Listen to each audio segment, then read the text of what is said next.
Assalamualaikum warahmatullahi wabarakatuh. Hai Waalaikumsalam. teman-teman semua. Selamat pagi. Saya dan rekan saya, Ramelia, akan menjelaskan tentang materi Introduction to Literature bagian grup 8. Jadi di sini kami adalah grup 8 yang beranggotakan Kamilia dan Wilda ini dia. Untuk materi pertama akan dibawakan oleh Kamilia. Untuk Kamelia, waktu dan tempat saya persilakan. Oke, terima kasih Kak Wilda. Materi ke-9 yaitu insting strukturalis dan insting strukturasi.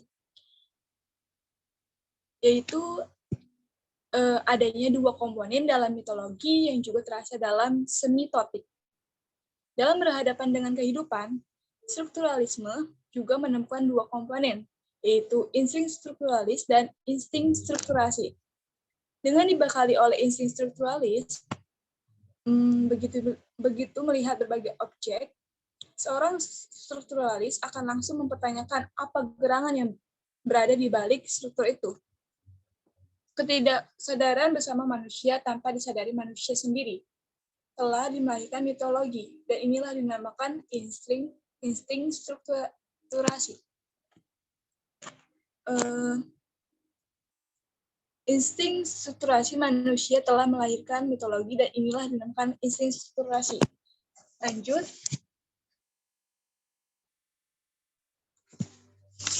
Materi ke-10. Aktivitas strukturalisme. Yang pertama,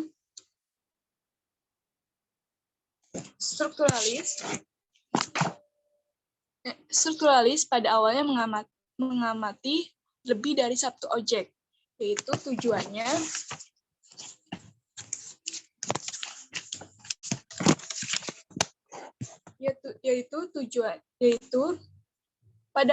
strukturalis pada awalnya mengamati lebih dari satu objek dengan tujuan untuk mendedah apa yang ada di balik kesamaan struktur itu dalam dua objek atau lebih itu. Yang kedua yaitu strukturalisme kemudian menyadari pada dua objek atau lebih, yaitu ternyata tidak hanya berdapat kesamaan dan kemiripan, tetapi ada juga ketidaksamaan dan bahkan kutub-kutub yang berlawanan. Yang ketiga, lepas dari adanya kesamaan atau ketidaksamaan teks sastra ternyata diikat oleh hukum simetri, yang dimana teks sastra ternyata diikat oleh hukum simetri, sebagaimana yang pernah dikemukakan oleh Northrop Frye dalam The Firewall Symmetry, hasil studi mengenai sejak William Blake. Yang keempat, yaitu ketidaksamaan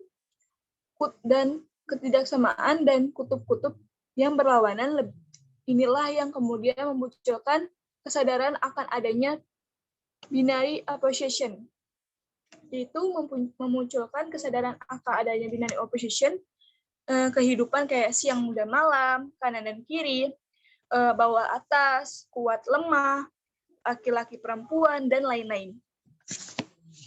Yang kelima, kesamaan, ketidaksamaan, dan oposisi binary ternyata tidak selamanya hadir dalam dua objek atau lebih. Tetapi, pada hakikatnya hadir dalam satu objek sebab suatu objek pun diikat oleh hukum simetri. Yang keenam, oposisi biner atau lampau manakala seseorang mendekonstruksi objek tersebut. Dekonstruksi khususnya yang dilakukan oleh Derrida, sebagaimana yang akan dibicarakan di bawah, kemudian merupakan bagian penting dalam poststrukturalisme. Yang ketujuh, yaitu ada oposisi biner akan tampak manakala seseorang mendekonstruksi objek tersebut. Sebagaimana yang akan dibicarakan di bawah, kemudian merupakan bagian penting dalam poststrukturalisme. Yang kedelapan, ada untuk melihat struktur luaran. Dengan insting strukturalis, seseorang berusaha untuk mendedah struktur dalaman objeknya. Jadi dalam mitologi dan sastra, struktur luaran dapat muncul dalam bentuk plot, yang didirikan oleh tindakan atau action. Tokoh-tokoh dalam teks sastra berbicara menjalani ujian dan sebagainya dalam bagian 2 cerita rakyat India Amerika suku Winnebago. Yang ke-9, ada untuk mendedah struktur dalam melalui struktur luaran. Roland Barthes dalam Asia Study mengenali Saracen menyarankan penggunaan atau linear selection, unit-unit makna, dan codes istilah atau istilah menunjukkan konvensi yang menyebabkan maknanya dapat dikomunikasikan dan dimengerti.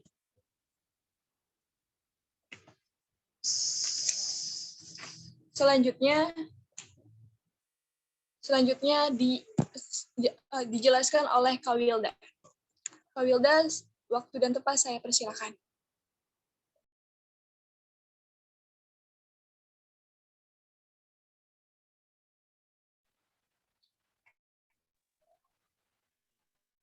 Kak Wilda. Baik, materi selanjutnya akan disampaikan oleh saya sendiri. Masuk ke bab 4.11. Strukturalisme dan poststrukturalisme. Perbedaan penting antara strukturalisme dan poststrukturalisme adalah sebagai berikut. A.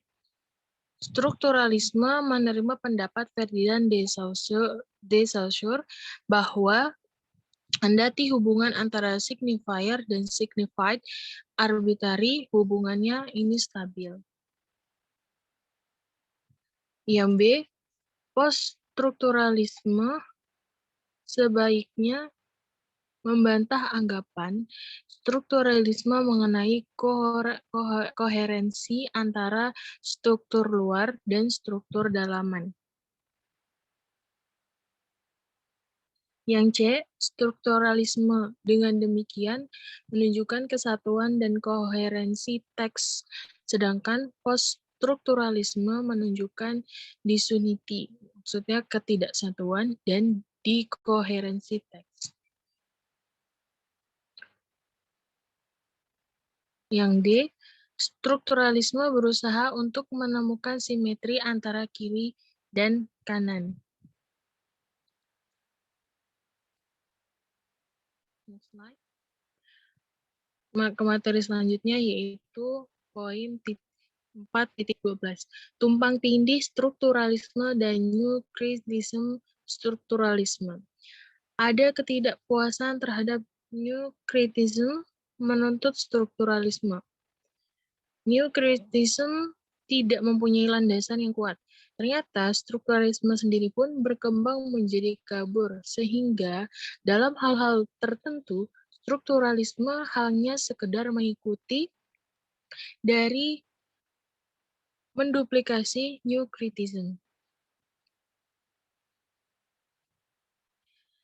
Jawaban mengapa strukturalisme akhirnya ada pula yang mengulangi praktik new criticism adalah sebagai berikut. A. Strukturalisme tidak tertarik pada interpretasi, sebab dengan strukturalisme, interpretasi hanya menyangkut strik luaran, sementara yang terpenting adalah pendedahan makna dan fungsi yang terdapat dalam struktur dalaman. Yang B, karena tidak tertarik pada interpretasi penggunaan common sense atau akal sehat saja sudah cukup. Nah, jadi dengan demikian, analisis strukturalisme pun sebetulnya cukup diatasi dengan akal sehat. Yang C, poststrukturalisme. Sekali lagi, berusaha untuk menemukan kontradiksi atau paradoks atau shift atau perubahan atau perbedaan dalam tone. Yang D, sebagai eksponen poststrukturalisme, Jonathan Kohler sendiri pernah menyatakan bahwa asumsi kita bahwa hal-hal signifikan akan terkuak dan dalam kritik sastra lebih banyak merupakan harapan daripada kenyataan. Jadi pernyataan ini menunjukkan bahwa harapan akan munculnya pemikiran-pemikiran yang signifikan lebih banyak tidak berhasil. Sekian dari presentasi dari kelompok kami. Apabila banyak salah-salah kata di dalam penyampaian materi atau ada materi yang kurang pas, kami mohon maaf yang sebesar-besarnya. Sekian, wassalamualaikum warahmatullahi wabarakatuh.